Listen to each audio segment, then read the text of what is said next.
दिया था पति, सालों बाद वही मिली सड़क पर पानी पूरी बेचते हुए। दोस्तों, ये एक सच्ची कहानी है, उत्तर प्रदेश के एक छोटे से गांव रामपुर की, जहां गलियों में सन्नाटा पसरने लगा था। अंजलि अपनी टूटी हुई चारपाई पर बैठी शून्य में ताक रही थी। उसके हाथ बार बार उसके उभरते हुए पेट पर जा रहे थे। वो 7 महीने की गर्भवती थी। उसके चेहरे पर मातृत्व की खुशी तो थी, लेकिन उससे कहीं ज्यादा भविष्य की चिंता की लकीरें गहरी थी। आज पूरे 6 महीने हो चुके थे जब उसका पति आदित्य ये कहकर शहर गया था कि अंजलि, यहां मजदूरी में कुछ नहीं रखा, मैं शहर जा रहा हूं। जैसे ही अच्छी नौकरी मिलेगी और कुछ पैसे जमा होंगे, मैं तुम्हें लेने वापस आऊंगा। हमारे बच्चे का जन्म एक अच्छे अस्पताल में होगा। अंजलि ने उसकी बातों पर यकीन किया था। आखिर पति ही तो एक औरत का संसार होता है। लेकिन समय बीतता गया। शुरुआत के 1-2 महीनों में आदित्य के फोन आए, फिर धीरे धीरे फोन कम होने लगे और पिछले 3 महीनों से उसका नंबर स्विच ऑफ आ रहा था। गांव के लोग अब कानाफूसी करने लगे थे। कोई कहता शहर की चकाचौंध में आदित्य अपनी गांव की अनपढ़ पत्नी को भूल गया होगा, तो कोई कहता शायद उसने वहां दूसरी शादी कर ली। इन बातों ने अंजलि के दिल को छलनी कर दिया था। घर में राशन खत्म हो रहा था। ससुर का देहांत सालों पहले हो चुका था और सास भी पिछले साल चल बसी थी। अंजलि बिल्कुल अकेली थी। एक शाम जब वह पानी भरने कुएं पर गई, तो गांव की मुखिया की पत्नी ने तंज कसते हुए कहा, अरे अंजलि, कब तक इस आस में बैठे रहेगी कि वह आएगा? देख तेरी हालत, बच्चा होने वाला है और घर में खूटी कौड़ी नहीं है। मेरी मान तो शहर जाकर उसे ढूंढ, वरना ये दुनिया तुझे जीने नहीं देगी। अंजलि की आंखों में आंसू भर आए, लेकिन उसने उन्हें गिरने नहीं दिया। उसने तय किया कि वह कमजोर नहीं पड़ेगी। उसने अपने गहने, जो उसकी मां ने उसे शादी में दिए थे, उन्हें बेचने का कठिन फैसला लिया। उन पैसों से उसने शहर जाने का टिकट लिया। जब वह शहर के बड़े स्टेशन पर उतरी, तो शोर शराबे और भीड़ ने उसे डरा दिया। उसके पास आदित्य का आखिरी पता था, एक कंस्ट्रक्शन साइट का दफ्तर। वो पैदल ही वहां पहुंची, अपनी भारी काया और थकावट को संभालते हुए। जब उसने वहां के मुंशी से आदित्य के बारे में पूछा, तो जवाब सुनकर उसके पैरों तले जमीन खिसक गई। मुंशी ने बेरुखी से कहा, आदित्य, अरे वो तो 2 महीने पहले ही काम छोड़कर चला गया। सुना है उसने किसी बड़ी कंपनी में ड्राइवर की नौकरी कर ली है और अब वो शहर के आलीशान इलाके में रहता है। पर उसने तो कहा था कि वो कुंवारा है। अंजलि का सिर चकराने लगा। कुंवारा, उसके शब्द अंजलि के कानों में हथौड़ों की तरह बज रहे थे। वो सड़क किनारे एक पत्थर पर बैठ गई। भूख और प्यास से उसका बुरा हाल था, लेकिन उसका स्वाभिमान उसे टूटकर बिखरने से रोक रहा था। उसने सोचा कि क्या वो वापस गांव चली जाए, लेकिन गांव जाकर भी उसे ताने ही मिलते।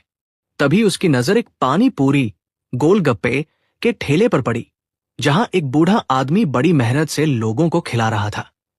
अंजलि ने अपनी जेब टटोली, बस कुछ ही रुपए बचे थे। उसने एक प्लेट पानी पूरी खाई। खाते वक्त उसकी आंखों से आंसू टपक रहे थे। वह पानी पूरी का तीखापन नहीं, बल्कि उसकी किस्मत की कड़वाहट थी। उस रात अंजलि ने एक मंदिर की सीढ़ियों पर शरण ली। उसने अपने पेट पर हाथ रखा और अपने आने वाले बच्चे से वादा किया, मेरे बच्चे, तेरा बाप हमें छोड़ गया तो क्या हुआ? तेरी मां तुझे कभी अकेला नहीं छोड़ेगी। मैं भीख नहीं मांगूंगी, मैं मेहनत करूंगी। अगले दिन से अंजलि का असली संघर्ष शुरू हुआ। उसने उसी पानी पूरी वाले बूढ़े काका के पास जाकर काम मांगा। पहले तो उन्होंने मना किया, लेकिन अंजलि की बेबसी और हिम्मत देखकर उनका दिल पसीज गया। उन्होंने उसे आलू छीलने और चटनी बनाने के काम पर रख लिया।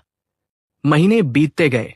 अंजलि की मेहनत और उसके हाथ के स्वाद ने उस छोटे से ठेले की रौनक बदल दी। लेकिन नियति को कुछ और ही मंजूर था। एक रात अंजलि को असहनीय प्रसव पीड़ा हुई। बूढ़े काका ने उसे अस्पताल पहुंचाया। वहां अंजलि ने एक सुंदर सी बेटी को जन्म दिया। बेटी का चेहरा बिल्कुल आदित्य जैसा था, लेकिन अंजलि ने ठान लिया था कि वह अपनी बेटी को उसके पिता का नाम नहीं, बल्कि अपनी मेहनत की पहचान देगी। उसने अपनी बेटी का नाम रखा शक्ति। अंजलि को पता चल चुका था कि अब वो वापस मुड़कर नहीं देख सकती।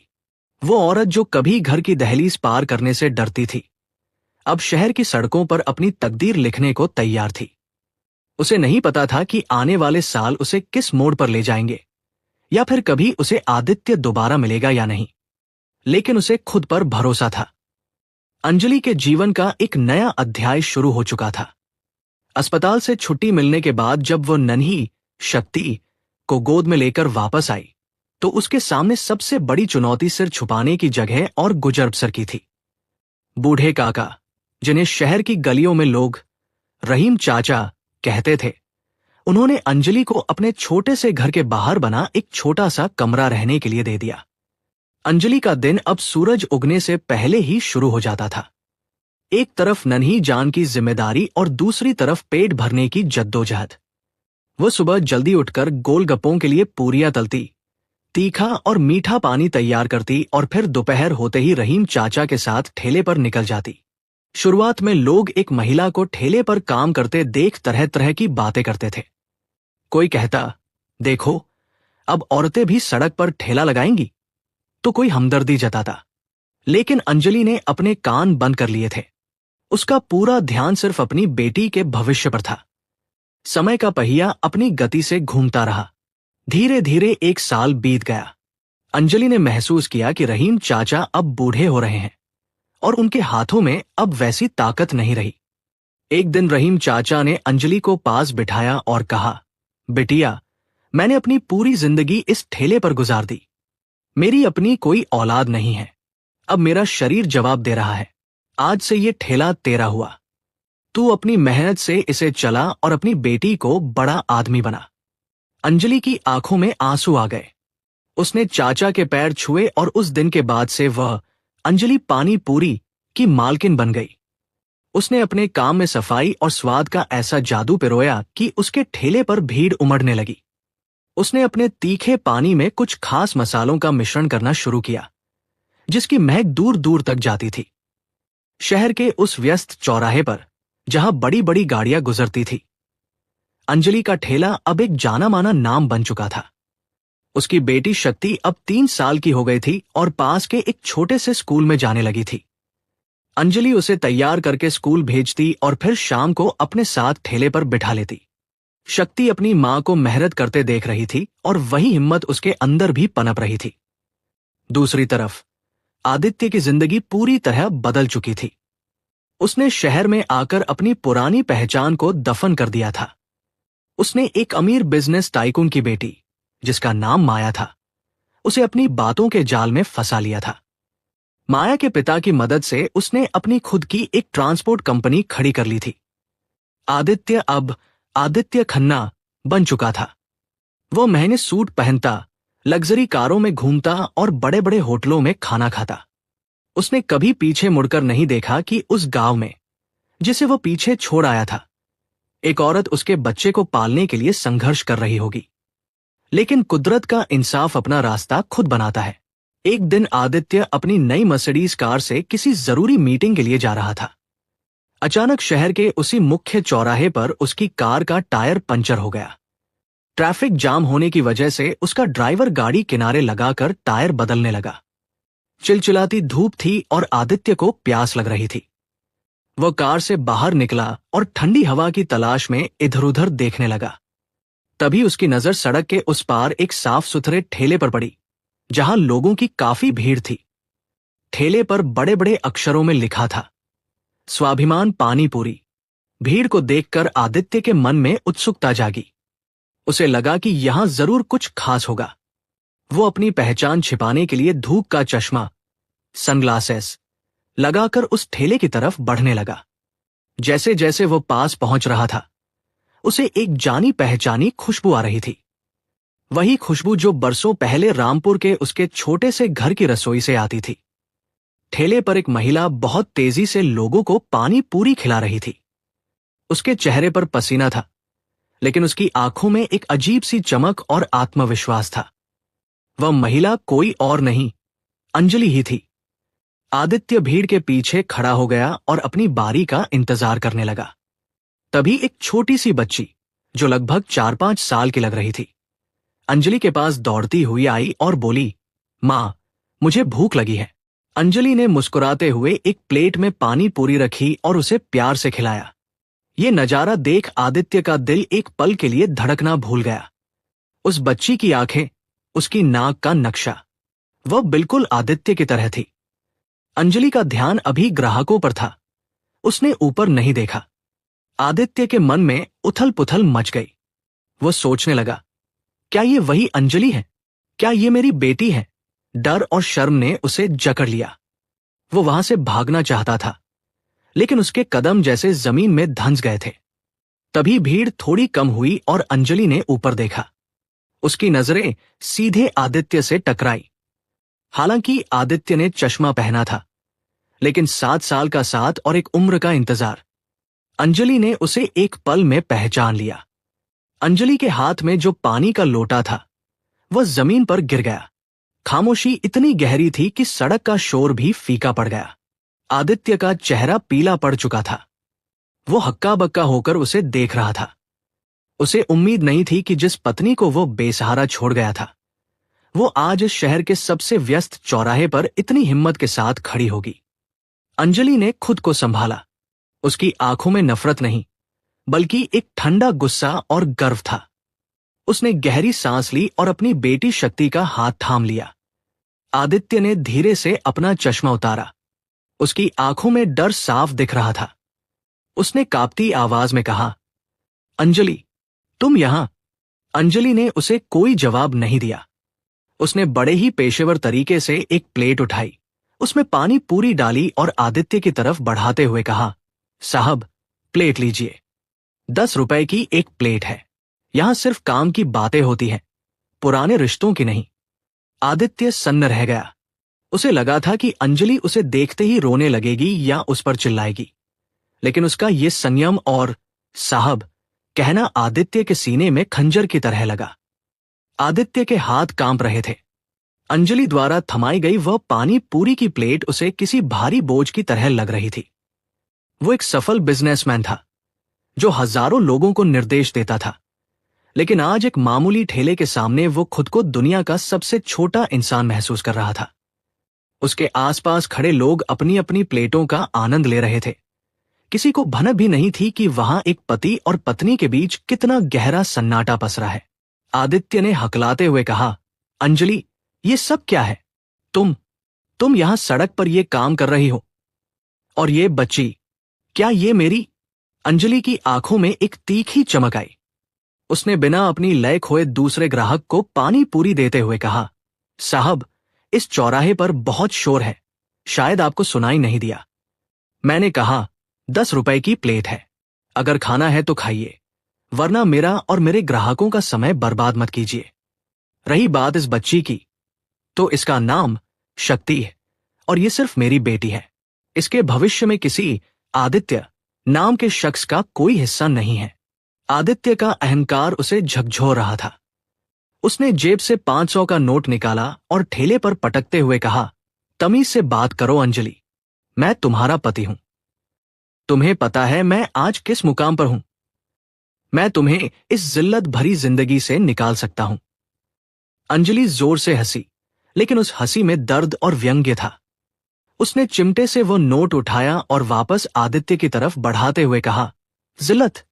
साहब, जिल्लत वह थी जब मैं 7 महीने की गर्भवती होकर दर-दर की ठोकरें खा रही थी और मेरा पति शहर में अपनी नई दुनिया बसा रहा था। जिल्लत वह थी जब गांव के लोग मुझ पर थूकते थे क्योंकि मेरा रक्षक ही मुझे छोड़ गया था। ये जो आप देख रहे हैं, ये मेरा स्वाभिमान है। ये ठेला मुझे और मेरी बेटी को रोटी देता है, किसी के एहसान की खैरात नहीं। तभी आदित्य का ड्राइवर दौड़ता हुआ आया। सर, गाड़ी ठीक हो गई है, मीटिंग के लिए देर हो रही है। आदित्य जाना नहीं चाहता था, लेकिन भीड़ और अंजलि का सख्त रवैया उसे असहज कर रहा था। उसने अंजलि की ओर देखते हुए कहा, यह बात यही खत्म नहीं होगी, मैं फिर आऊंगा। वो तेजी से अपनी लग्जरी कार में जाकर बैठ गया। गाड़ी के अंदर बैठते ही आदित्य ने शीशे से बाहर देखा। अंजलि फिर से अपने काम में व्यस्त हो गई थी। वह ग्राहकों को वैसे ही मुस्कुराकर पानी पूरी खिला रही थी जैसे कुछ हुआ ही ना हो। आदित्य को महसूस हुआ कि जिस औरत को वो कमजोर और अनपढ़ समझकर छोड़ आया था, वो अब एक फौलाद बन चुकी है। अगले कुछ दिनों तक आदित्य का मन काम में नहीं लगा। उसकी पत्नी माया ने भी गौर किया कि वह उखड़ा उखड़ा रहता है। आदित्य के दिमाग में बस वह ठेला और शक्ति का चेहरा घूम रहा था। उसने अपने एक आदमी को अंजलि की पूरी जानकारी निकालने के लिए लगा दिया।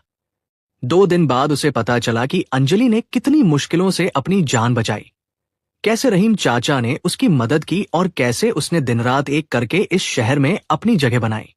उसे यह भी पता चला कि अंजलि अब केवल एक ठेले वाली नहीं है, बल्कि वह आसपास की गरीब महिलाओं को भी आत्मनिर्भर बनाने के लिए छोटे छोटे समूह चलाती है। इधर अंजलि के मन में भी हलचल थी। आदित्य को देखकर उसके पुराने जख्म हरे हो गए थे। उस रात वह सो नहीं सकी। उसने शक्ति को सोते हुए देखा और उसके सिर पर हाथ फेरते हुए बुदबुदाई, बेटा, तेरा बाप वापस आया है, लेकिन वह हमारे लिए सिर्फ एक अजनबी है। मैंने तुझे अकेले पाला है और आगे भी हम अकेले ही अपनी राह बनाएंगे।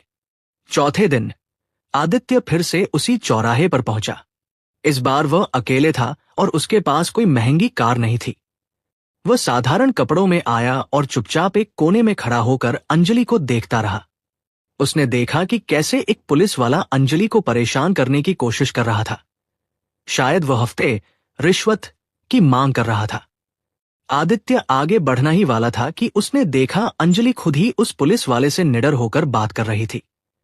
उसने अपना लाइसेंस दिखाया और साफ कह दिया, कानून सबके लिए बराबर है साहब। मैं मेहनत की कमाई खाती हूं, डरकर नहीं जीती। पुलिस वाला वहां से खिसक गया। यह देखकर आदित्य का सिर शर्म से झुक गया। उसे समझ आया कि पैसा ही सब कुछ नहीं होता, चरित्र और साहस असली ताकत है। शाम को जब अंजलि अपना ठेला समेट रही थी, आदित्य उसके पास गया। उसने बहुत ही विनम्र स्वर में कहा, अंजलि, मुझे बात करनी है, सिर्फ 5 मिनट। मैं तुमसे कुछ मांगना नहीं चाहता, बस अपनी गलतियों का बोझ कम करना चाहता हूं। अंजलि ने शक्ति को रहीम चाचा के पास भेजा और आदित्य की तरफ मुड़ी। बोलिए, क्या कहना चाहते हैं? आदित्य की आंखों में आंसू थे। उसने कहा, मैं स्वार्थी हो गया था। शहर की चकाचौंध ने मुझे अंधा कर दिया था। मुझे लगा था कि मैं तुम्हें पैसे भेज दूंगा, लेकिन फिर मुझे यहां एक रईस खानदान में जगह मिली और मैं सब भूल गया। मैं आज बहुत पछता रहा हूं। मैं चाहता हूं कि तुम और शक्ति मेरे साथ चलो। मेरा इतना बड़ा घर है, वहां तुम रानी की तरह रहोगी। अंजलि ने एक गहरी सांस ली और कहा, आदित्य, रानी बनने का शौक मुझे कभी नहीं था। मुझे सिर्फ एक घर चाहिए था, जो तुमने उजाड़ दिया। जो अंजलि तुम्हारे साथ गांव से आई थी, वो उसी दिन मर गई थी जिस दिन तुमने उसका फोन उठाना बंद किया था। आज जो तुम्हारे सामने है, वो एक माँ है और एक कामकाजी महिला है। मुझे तुम्हारी हवेली नहीं चाहिए, क्योंकि वहां मेरा दम घुट जाएगा। आदित्य ने हार नहीं मानी। कम से कम शक्ति के बारे में तो सोचो। वो एक बड़े स्कूल में पढ़ सकती है, उसे पिता का नाम मिलेगा। अंजलि ने उसकी आंखों में आंखें डालकर कहा, शक्ति का पिता वही है जिसने उसे पालने में मेरी मदद की। ये समाज, ये मेहनत और रहीम चाचा। तुम्हारे नाम की जरूरत उसे 7 साल पहले थी, अब नहीं। उसे पता है कि उसकी मां ने उसे कैसे पाला है और वह इसी पर गर्व करती है। आदित्य वहां से हार कर चला गया, लेकिन उसके जाने के बाद अंजलि का सब्र टूट गया। वो ठेले की ओट में बैठकर फूट फूट कर रोई। ये दुख का रोना नहीं था, ये उस 7 साल के बोझ के उतरने का सुकून था। आदित्य के लिए वह रात काटना मुश्किल हो गया था। अंजलि के शब्द उसके कानों में पिघले हुए शीशे की तरह उतर रहे थे। उसने कभी सपने में भी नहीं सोचा था कि जिस औरत को वो गांव की मिट्टी समझकर पीछे छोड़ आया था, वो आज पहाड़ जैसा व्यक्तित्व बन चुकी होगी। उसकी आलीशान कोठी, महंगी गाड़ियां और समाज में रुतबा, सब कुछ अंजलि के उस छोटे से ठेले के सामने फीका पड़ गया था। अगले दिन आदित्य अपनी पत्नी माया के साथ बैठा था। माया ने देखा कि आदित्य की बेचैनी बढ़ती जा रही है।